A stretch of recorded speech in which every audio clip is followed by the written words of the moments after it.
Hello అందరికీ welcome to mini mom's kitchen episode 35. ఈ వీడియోలో చింత చిగురుతో పప్పు ఎలా చేయాలో చూసేద్దాం.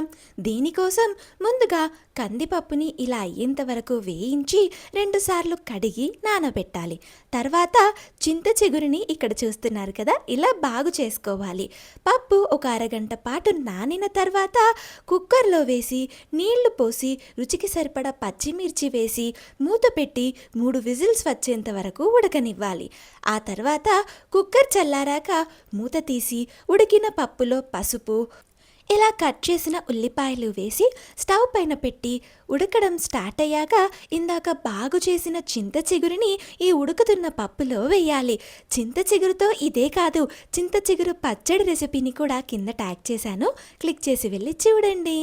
చింత చిగురు కొద్దిగా ఉడికిన తర్వాత ఇందులో రుచికి సరిపడ ఉప్పు, కారం, 1/2 టీ స్పూన్ మెంతి పొడి వేసి కలిపి ఒక 5 నిమిషాలు ఉడికించి పక్కన పెట్టి తర్వాత వేరొక బాండీలో ఆయిల్ వేసి అది వేడెక్కిన తర్వాత ఎండుమిరపకాయ, ఆవాలు, జీలకర్ర వేసి అవి చిటపటలాడిన తర్వాత కరివేపాకు, ఇంగువ వేసి తాలింపు ప్రిపేర్ చేసి దాన్ని ఈ పప్పులో వేసి కలపాలి.